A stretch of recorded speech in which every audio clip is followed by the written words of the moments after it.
राम राम मित्रों, आज हम कबीरदास जी के विषय में जानेंगे। हिंदी साहित्य के स्वर्ण युग भक्ति काल की निर्गुण काव्य धारा के महत्वपूर्ण संत महात्मा एवं कवि कबीरदास जी का जीवन अनेक संघर्षों से भरा पड़ा है। कबीर मुसलमान, हिंदू, गृहस्थ, साधु, वैष्णव, योगी होकर भी कुछ न थे। वह समस्त में अनोखे थे। इनको धर्म के बाहरी आचार व्यवहार तथा कर्म कांडों में आस्था न थी। धर्म और समाज में व्याप्त संकीर्णताओं को देखकर उनका मन व्याकुल हो उठता था और इनकी व्यंग्यपूर्ण वाणी से विद्रोह के स्तर मुखरित होने लगते थे।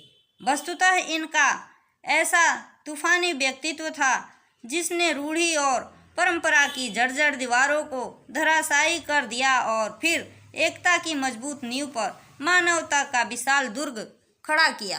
कबीर एक उच्च कोटि के साधक, सत्य के उपासक तथा ज्ञान के अन्वेषक थे।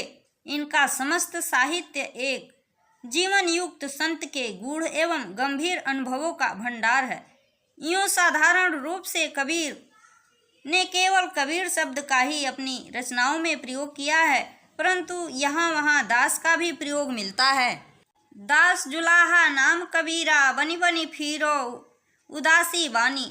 कुछ जगहों पर इनके लिए कबीरा का नाम भी उल्लेख हुआ है। कबीर के जीवन व्रत के विषय में ऐतिहासिक रूप से प्रमाणिक सामग्री उपलब्ध नहीं है। संत परंपरा, भक्त परंपरा तथा कबीर पंथी साहित्य से ही उनकी जीवन व्रत विषयक सामग्री एकत्र की जाती है। इनका जन्म काशी में 1398 ईस्वी में हुआ था। एक कहानी में कबीर ने किसी विधवा ब्राह्मणी की कोख से जन्म लिया, जो लोकलाज के डर से इन्हें लहरतारा नामक स्थान पर एक तालाब के समीप रख गई थी। यहाँ से इनको नीरू और नीमा नामक एक मुस्लिम जुलाहा दंपति ने उठा लिया और उनको अपने पुत्र के समान पाला। इस प्रकार इन पर बचपन से ही हिंदू और मुस्लिम दोनों धर्मों के संस्कार पड़े। नाभादास कृत भक्तमाल में कबीर के जीवन वृत्त के बारे में मुख्य रूप से प्रकाश पड़ता है।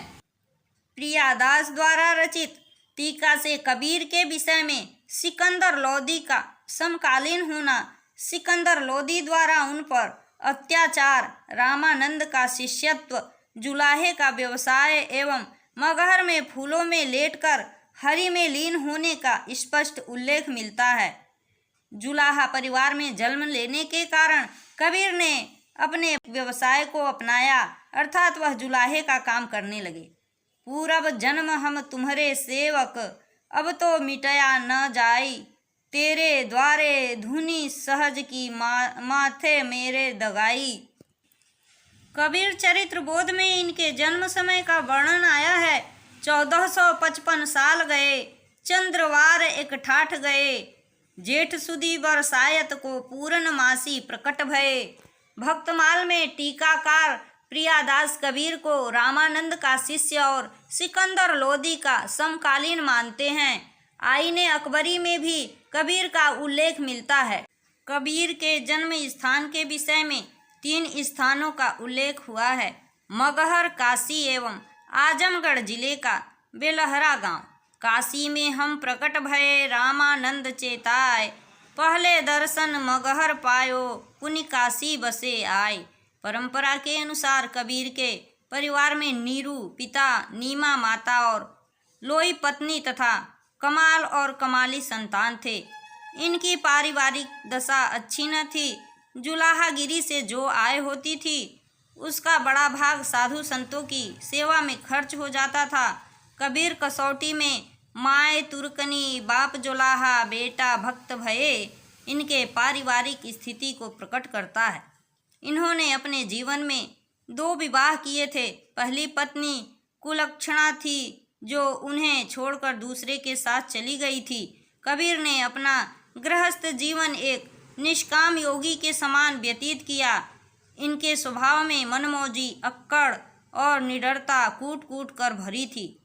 कबीर किसी पाठशाला में नहीं गए, वे अनपढ़ थे। उन्होंने कहा है, मसी कागज छुओ नहीं, कलम गई नहीं हाथ। कबीर का बचपन मगहर में बीता था, परंतु बाद में इन्होंने काशी वास किया। जीवन का अंतिम समय इन्होंने मगहर में व्यतीत किया। कबीर की मृत्यु के विषय में विद्वानों में मतभेद व्याप्त है। अधिकांश इनकी मृत्यु का समय काल 1495 ईस्वी मानते हैं। इनके शव के संस्कार की विधि को लेकर हिंदू और मुसलमानों में विवाद हुआ। एक कथा यह है कि जब इनके शव पर कफन उठाया गया तो शव के स्थान पर पुष्प राशि ही दिखाई दी, जिसे दोनों धर्मों के लोगों ने आधा आधा बांट लिया और दोनों संप्रदायों में विवाद खत्म हुआ। संपूर्ण विश्व को सांप्रदायिकता, सौहार्द और एकता का संदेश देने वाले कबीर की कर्मस्थली मगहर आज भी केंद्र बनी हुई है।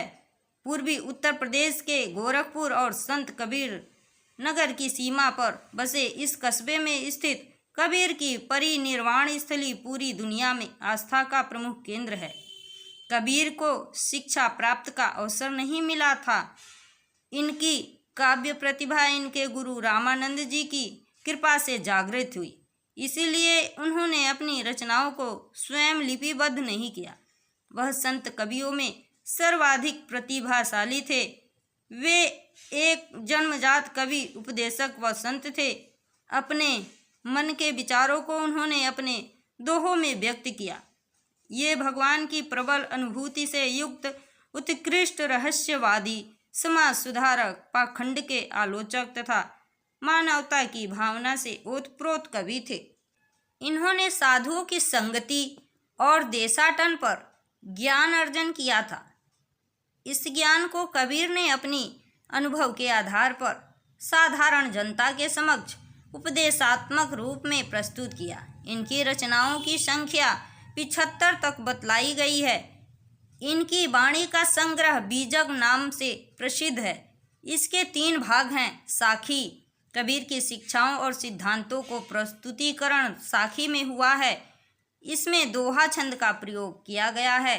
शबद, इसमें कबीर के गेय पद संग्रहित हैं। गेय होने के कारण इसमें संगीतात्मकता है। इन पदों में कबीर की प्रेम साधना हुई है। रमैनी, इसमें कबीर दार्शनिक और रहस्यवादी विचार व्यक्त किया गया है। इसको चौपाई छंद में रचित किया गया है। आचार्य शुक्ल कहते हैं कि इसमें वेदांत तत्व, हिंदू मुसलमानों को फटकार, संसार की अनित्यता, हृदय की शुद्धता, प्रेम साधना की कठिनता, माया की प्रबलता, मूर्ति पूजा, तीर्थाटन आदि की असारता, हज समाज व्रत आराधन की गौणता इत्यादि अनेक प्रसंग हैं। वस्तुतः कबीर की भाषा एक संत की भाषा है।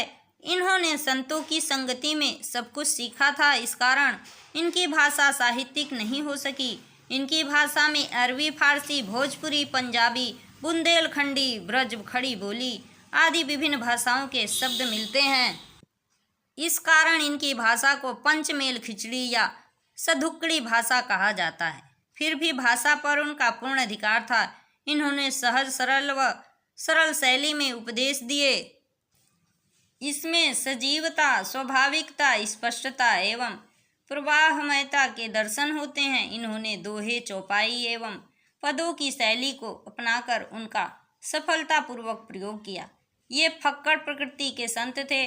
इन्होंने निडरता के साथ समाज में फैले आडंबरों का विरोध किया और अज्ञान में डूबी हुई मानवता को नया प्रकाश दिया।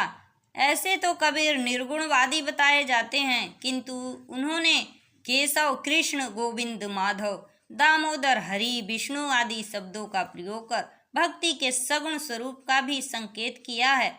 वह प्रेम का 2.5 अक्षर पढ़कर ही पंडित हुए थे। 2.5 अक्षर प्रेम का पढ़े सो पंडित होए। इस प्रकार कबीरदास जी ने भाईचारे का संदेश दिया। इसी के साथ मैं अपनी वाणी को विराम देती हूँ। जय हिंद, जय भारत।